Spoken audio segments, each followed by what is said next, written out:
बस्ती जिले में लगातार मत्स्य पालन और केले की खेती के माध्यम से लोगों को रोजगार दिया जा रहा है। जहां सरकार मत्स्य पालन के माध्यम से लोगों को रोजगार और सब्सिडी देकर लोगों को आत्मनिर्भर बना रही है, तो वहीं सरकार की योजनाओं का लाभ जिलाधिकारी के माध्यम से लोगों को दिया जा रहा है। जिले में महिलाओं की आय को बढ़ाने के लिए और देश की इकोनॉमी में उनकी भागीदारी तय करने के लिए केंद्र की मोदी और प्रदेश की योगी आदित्यनाथ की सरकार काफी दृढ़ संकल्पित है, जिसको लेकर समूह की महिलाओं को भिन्न भिन्न ट्रेंडों में प्रशिक्षित किया जा रहा है। उसी क्रम में एक कदम आगे बढ़ते हुए बस्ती जिला प्रशासन द्वारा समूह की महिलाओं से मिश्रण खेती कराई जा रही है, जिसके एक ही जगह से महिलाओं को डबल प्रॉफिट हो सके और महिलाओं की आय भी डबल हो सके। जिले में डीएम की पहल पर बस्ती जनपद के सभी 1247 ग्राम सभाओं में उस गांव की स्वयं सहायता समूह की महिलाओं से कंबाइन खेती को बढ़ावा दिया जा रहा है और फिर किनारे मेड़ पर केले का पेड़ लगाया जा रहा है, जिससे महिलाएं मत्स्य पालन के साथ साथ केले से भी आय अर्जित कर सके और उनकी आय में भी वृद्धि हो सके। जिलाधिकारी अंद्रा वामसी ने बताया कि बस्ती जनपद में अभी तक 1085 गाँव में बनाना पल्स फिश पॉन्ड्स बनाया जा चुका है। साथ ही 1085 तालाबों पर 42,493 केले का पेड़ भी लगाया जा चुका है। 91,150 मनरेगा जॉब कार्ड धारकों को 5,47,129 दिनों का मानदेय भी मिल रहा है। बढ़ावा दिया जा रहा है, तो इसको लेकर क्या कुछ पहल है और कैसे इस पे काम किया जाए? जनपद में जो नरेगा और राजवित्त और 15 वित्त के माध्यम से लगभग 350 करोड़ की धनराशि मिलती है। ये 1100 हमारे ग्राम पंचायत है, उनके खाते में सीधा सरकार की तरफ से भेजी जाती है और उसमें 250 करोड़ मनरेगा के माध्यम से और 100 करोड़ राजवित्त और 15 वित्त के माध्यम से सारी धनराशि समस्त ग्राम पंचायतों को उपलब्ध कराती है। इसके तहत हमारे ज़िले में एक पहल की गई है कि प्रति गांव पंचायत में एक तालाब ऐसे बनवा दें जिसमें मत्स्य पालन और केले का जो है उसका भी पालन करना शुरू करें। तो एक तरफ से एक integrated fishing and farming project है, जहां पे प्रति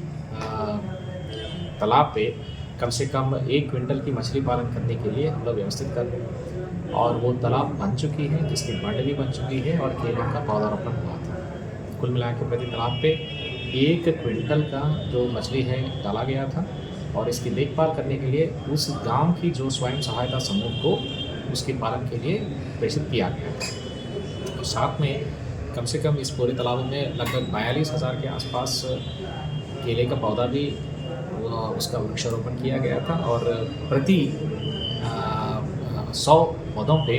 लगभग 25,000 की आय उस पर भी अपेक्षित है और प्रति क्विंटल की जो मछली मत्स्य पालन पे कम से कम 1.5 लाख से लेकर 2 लाख रुपये का जो आय भी अपेक्षित है और ये स्वयं सहायता समूह की देखभाल में होगी। ये काम मानदेय, इसमें मानदेय क्या कुछ कहा है? मानदेय के बारे में बात करें तो फिर तो कम से कम 5.5 लाख के आसपास मनरेगा जॉब कार्ड होल्डर्स का जो मानदेय इसमें भुगतान की गई है और उसके भुगतान का कार्य अग्रिम चरण पे है। और साथ में ये भी कहना है कि जितने हमारे नरेगा के तहत ऐसे कोई इनोवेटिव प्रोजेक्ट्स हैं उसको हम लोग स्वीकृति करने के लिए तैयार हैं। आगे मनरेगा के माध्यम से नाली, कड़ंजा, चेक रोड ये सारी चीज़ तो हम लोग कर ही रहे हैं और वृक्षारोपण भी कर रहे हैं, लेकिन यहाँ पे मत्स्य पालन को और केले की पौधारोपण को और स्वयं सहायता समूहों की आय बढ़ाने के लिए जो 3 स्रोतों को हमने कन्वर्जेंस के माध्यम से करा दिया था। और साथ में ये भी कहना है कि जो इनकम है वो है गांव सभा की स्वयं सहायता समूह के खाते में ही चले जाएंगे। इसमें अधिकतर से अधिकतर हो जाए मत्स्य पालन और अधिकतर से अधिकतर हो जाए केले की पौधारोपण, क्योंकि इस जनपद में केले की पौधारोपण करने वाले किसानों की संख्या कम है, लगभग 169 के आसपास है और प्रति तालाब बनाने में हम लोगों को कम से कम 1.5 से लेके 6 लाख का खर्चा भी हुआ था साइड तालाब के क्षेत्रफल के हिसाब से अगर देखा जाए तो। ये प्रति साल इन तालाबों की सुदृढ़ीकरण हेतु और सौंदर्यीकरण हेतु और उनकी रख रखाव हेतु हम लोग नरेगा के माध्यम से ये अग्रिम प्रोत्साहन भी करते रहेंगे।